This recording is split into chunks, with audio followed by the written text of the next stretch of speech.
Ah, you finally arrived. There's no time to spare, so we'll begin with our first lesson. Wait, hold on. There's something we need to clear up first. Otherwise, it'll keep bugging us. So that's still on your mind, huh? Maybe you're the ones who can't let things go. Don't worry, there's a time and place for exacting vengeance. Besides, I'm not in the mood for any right now. Best save it for later. You need to be in the right mood for vengeance. I already have a long list of vengeance to exact. Even if I wanted to begin now, I'd have to start in the right order. Who knows how long it will be before I get to you? Well, if you have so much to take care of, wouldn't it just be easier to give us a clean slate? Absolutely not. Stealing my targets, calling me a ruthless ruler, and suspecting my uncle. All worthy of vengeance in my eyes. But you needn't worry, at least not whilst we're investigating this matter. I'm sure you're familiar with the phrase, a man of moral integrity fears no slanderous attack. If Uncle Schubert didn't commit any wrongdoing, then any such investigation will prove fruitless. But if he did commit a wrongful act, then he should bear the full punishment. I'm sure you understand. Good. Now, there are two key points that aristocrats attach great importance to: your manner of speech and your bearing. Let's begin with your manner of speech. Aristocrats have a very unique way of carrying conversation, even with mundane daily topics. Oh, Paimon's already learned some unique conversation. Mark my words, vengeance will be mine! Not even close. And besides, it sounds strange. Hey! Paimon learned it from you! And didn't you say not to call others strange? It seems you don't respect the rules of your own clan. No, I've no need to trouble myself with such frivolous formalities. Here, allow me to demonstrate. For example, when greeting a friend, you could say, "As the morning dew greets the coming dawn, so do I greet you, my dear friend." As the morning dew does what now? However, such a phrase may only be used during the morning hours. Also, the party with whom you're speaking must be of approximately the same status as you. Morning dew is not uncommon, so it expresses that friendship should not be measured by value, yet also suggests that friendship between aristocrats is pure like water.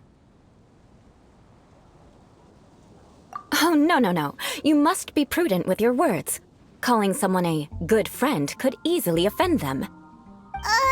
But didn't you just say my dear friend in your example? Paimon's confused. Yes, I did. But you must know in the Lawrence family, dear friend is a set phrase that can only be used towards certain friends with whom one is acquainted, but not particularly close. It sounds much more pleasant to call an acquaintance a dear friend. So another thing to remember, aristocrats are concerned with face and being polite. However, if you were to use dear friend to address an intimate friend, the recipient would think that you were deliberately trying to estrange them. This is only the first step in making a greeting. After addressing one another, you then exchange courtesies. Wait! This is all too abstract. Perhaps it would be better if you gave some real-life demonstrations. Ah, very well. Come with me. We'll choose some bystanders to converse with. Oh, you're Eula of the Lawrence clan, right? This can't be good. You there, lowly laborer. You stand in the presence of a member of the illustrious Lawrence clan. I have words for you. Please acknowledge the glory bestowed upon thee by the nobility... What comes next? Oh, right. By solemnly kneeling to the ground with utmost sincerity. Huh? I can't make heads or tails of anything you're saying. Hold on. What did they always teach me? Whenever a dispute arises, protection of your family's prestige and dignity always takes precedence. Got it. As a lowly commoner, you shall maintain absolute reverence when speaking with those under which you so graciously toil. How dare you speak in such a manner? Ugh, is everyone from the Lawrence clan so strange? The days of the Lawrence clan's tyranny have long passed. I don't care what you're trying to do, just beat it. Like I said, I don't care what you're doing. I have nothing to say to any member of the Lawrence clan. And here's a word of advice. I wouldn't be caught dead walking too closely with any one of their like in Mondstadt. If that's all, I'll be going. I'm afraid I won't be able to control myself if we talk any longer. Hey! Don't leave! Halt! Mark my words, vengeance will be mine! Wow, the Lawrence name really does carry a terrible reputation. Never mind him. I could have predicted as much. Let's find someone else. You there, lowly toiler. You stand in the presence of a member of the illustrious Lawrence clan. I have words for you. Please acknowledge the glory bestowed upon thee by the nobility, and solemnly kneel to the ground with utmost sincerity. Huh? Why don't you respond? According to the custom, I must wait until you kneel completely before I can say the next words. Right. I mustn't look at you too long, or I'll be drawing more attention to our difference in status. Oh dear, I've already stared at you for quite a while. Fine. You may spare yourself the formality of kneeling, as it may be a little inconvenient. I shall continue. Oh, wait. I think there's a line for people with rude attitudes in this situation. Hey, stop bothering me or else I might say something you wouldn't like to hear. Then again, I've got no words for anyone from the Lawrence clan. Again? What's with this attitude? Yes, I don't think his attitude will change. If I keep grandstanding like this, the outcome won't be good. Let's try to find someone else to talk to. I'll remember your unwillingness to comply. Mark my words, vengeance will be mine. You there, lowly worker. Yeah, I've already heard it all before. Look, just spare me the time. Our answer's always the same. We've got nothing to say to the likes of you. I mean, seriously, can't you just take a hint? Please calm down. We don't want to cause any trouble. I know she's a Knight of Favonius, and that the Knights wouldn't misplace their trust, but the name Lawrence carries too much weight with it. Even to this very day, the descendants of the Lawrence clan are still scheming to reclaim Mondstadt and reinstate their aristocratic rule.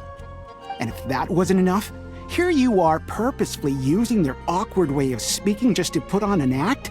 Don't you care for the feelings of us ordinary folk? You have a point. But mark my words, this transgression will not go unnoticed. Huh? You want to fight? Listen here, I may be no match for you, but I'll be sure to lodge a complaint with the Knights of Favonius. I'm sorry, but I want her to understand that I'm serious. Listen here, if you don't want things to get more unpleasant, then you'd better just stop. Forget it. There's no point in quarreling any further. Let's go.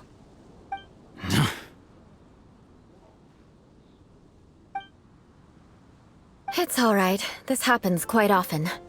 Let's find someone else to talk to. Paimon thinks we've seen enough now. Let's just stop. Actually, Paimon thinks we should apologize for asking you to demonstrate for us.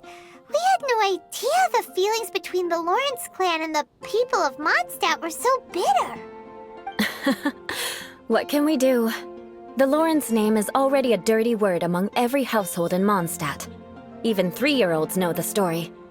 I see this kind of attitude all the time.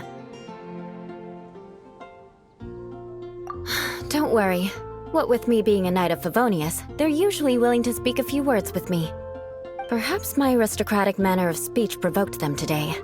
Believe me, it's not a big issue. So this is the way things are normally for you? There's no need for them to direct their anger at you personally. That's the way things are. Perhaps it's just fate for those who have made mistakes. Accepting punishment is only fair, right? But when your family has committed atrocities, I'm afraid there's no easy path to reconciliation. As memories are carried in the city breeze, the faults of such grievances are passed from one generation to the next. It is now my turn to bear this burden. At least I have a means of living a relatively normal life compared to the elders of my family. I have nothing to be discontented about. Yeah, why were you so willing to try and demonstrate for us? Oh, that reminds me. That last person will not escape my vengeance either. Let's leave it at that. Just think of it as something I like to do. But unfortunately, you probably didn't learn much from those conversations. It seems we have no other choice but to find more people to talk to. No need! Besides, the Traveler's pretty sharp, and nothing gets in our way on an adventure. Paimon thinks we got the gist of it now. Right? Right? We'll just have to roll with it for now. Let's just keep Eula from getting anyone else riled up. Well then, I'm glad you learned something. You're already halfway toward mastering aristocratic conduct. A proper manner of speech is more aesthetic than anything else. It stems from their taste for refinement. But we must also practice your bearing. I have a very effective way of training for this. Come with me to Dragonspine.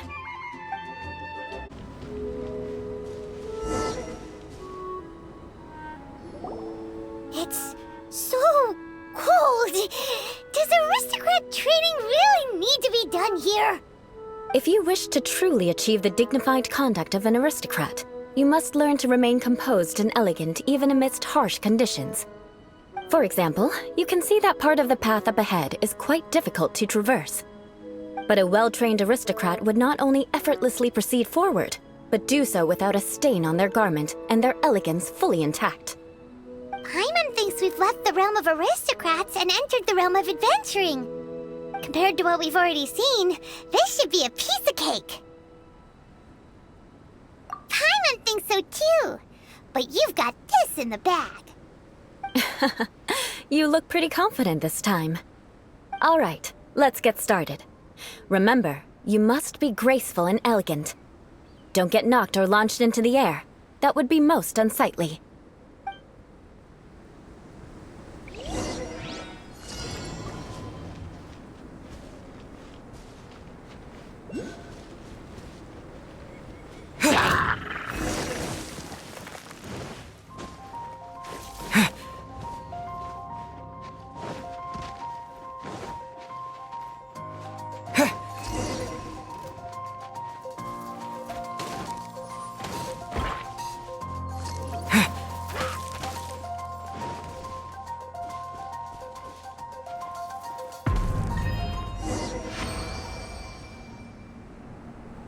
Not bad.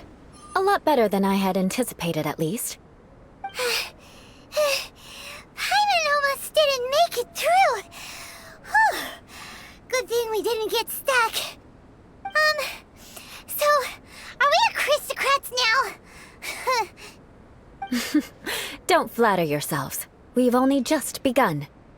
This scenario was relatively simple. In the face of a real battle, one would seldom have a chance to stop and evaluate the situation. There's a ley line monolith just up ahead that will attract nearby monsters. True elegance is the ability to calmly yet swiftly make decisions in the heat of battle. My family set only the highest expectations for me, even as a child. Let's proceed, shall we?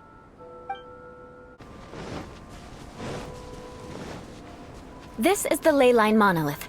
Go ahead, activate it. But be careful not to get launched into the air or frozen while fighting. That would be most unsightly. Cool it!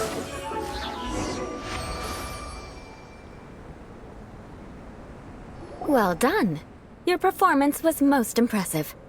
And you managed to remain calm even in these grueling Dragonspine surroundings. I'm starting to wonder if even I could have done the same. Given such an outstanding performance, it seems there is little left for me to teach you. Like Paimon said, adventuring is our specialty. So, that's it for our training, right? Then let's get out of Dragonspine before Paimon turns into a popsicle. Hold on. I was commending the Traveler's performance just now. You, on the other hand, seem to have made no progress at all. What? You mean Paimon was also part of the training? Yes, of course. You were frantically flying and dashing about throughout the entire thing. Not an elegant sight at all. Did you even listen to anything I was trying to teach you? Hey! That's not true! Paimon was just focusing on you the whole time! Whatever the reason, not heeding my instructions. A cause for vengeance, perhaps. Now, drink this. Huh? What is it? Are you trying to poison Paimon? Certainly not. It's warm milk. Didn't you just say that you were freezing? Drink it and it'll help warm you up. Oh, thank you. Are you still planning on the whole vengeance thing? If I wasn't, then why would I care about you being cold? If you turned into a Paimon popsicle, that would ruin my plans for vengeance now, wouldn't it? So, dear friend, don't die on me out here. Ah! Paimon knew something was off! All in the name of vengeance. No need to thank me. Now then, given that your training is complete, it's time we return to Mondstadt. Our last step will be preparing a cordial gift to present to my uncle when you meet him. I already have something in mind. Let's pay Sarah a visit at Good Hunter.